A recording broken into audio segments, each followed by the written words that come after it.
Hey guys, how you guys doing? Hoping you had a wonderful Wednesday. Hump day! Guys, we've had a few reports over the past couple hours come out, and I wanted to make sure that it was credible before I made a video. So Israel and Syria seem to have exchanged fire. Israeli Air Force fighter jets attacked a weapons depot south of the city of Homs, according to Arab media. Now, a lot of people are actually stating that this weapons depot in Syria was actually belonging to Iran, because we know Iran has their claws and a very strong foothold in Syria at this moment. You know, with Bashar al-Assad being so weak, he turned to his allies, one being Russia, another one being Iran. So we're seeing the Israeli-Iranian relationship crumble even more. You know, I mean, there's never really been a relationship to begin with, but we're seeing it crumble before our very eyes, guys. All right, the global war that is to come, all right, will not just situate around North Korea. I know we talk about North Korea a lot, but the Middle East is going to play a vital role in that, and we've been seeing.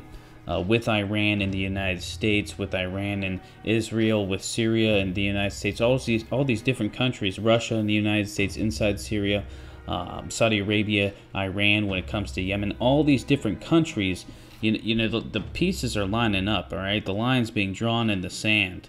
You know, Trump decertified the Iranian nuclear deal. U.S. and Iran have been trading shots at each other, not physically, but, you know, via words and different announcements.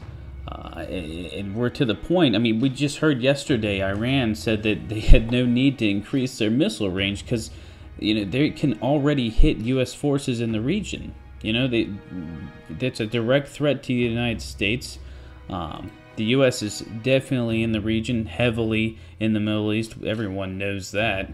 But we're getting to a point, guys, where these strikes, though not extremely uncommon, Israel is known to take different shots at Syria, definitely at Hezbollah and Hamas. Hezbollah and Hamas both basically being run by Iran.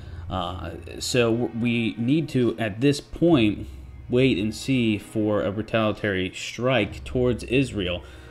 You know, I don't really think that we're going to see it directly from Iran. You know, Iran has different terrorist organizations around Israel, and they'll most likely pop off a few rockets towards Israel, and we'll have to see how this escalates. Like I said, strikes like these do occur. All right, Israel does this stuff all the time. I find myself at odds when it comes to Israel.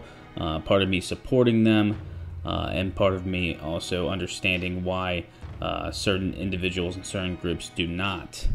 But guys, we're not fools. We understand that the deep state agenda at this point for the Middle East is destabilization, creating rifts between countries and between leaders, and ultimately endless war in this region, which they could profit over. You know, it's pretty simple at this point. We've seen so many different proxy wars and direct conflicts in this region, especially when, you know, as of late in Syria and in Yemen. So a direct conflict between Iran and Saudi Arabia, or Iran and the U.S. and Israel, is just something that we need to come to terms with. It's going to happen sooner rather than later. All right, this is the deep state's plan. It's what they've been pushing, and at this point, you know, these countries are just puppets on a string. So, like I said, guys, quick update. Israel seems to have had their Air Force take a couple of shots at different regions within Syria, one of these being a weapons depot believed to be Iranian backed. So we're going to have to see if any strikes on Syria occur, or not Syria, Israel, sorry. We're going to have to see what has to happen at this point. Guys, as more information on this comes out, I'll let you guys know. Sorry, I'm a little off right now. Had a long day at work.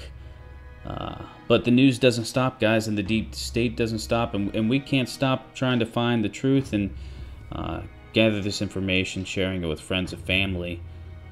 As always, guys, it's time for us to crack open a couple beers, say a whole bunch of prayers, and keep our eyes to the skies.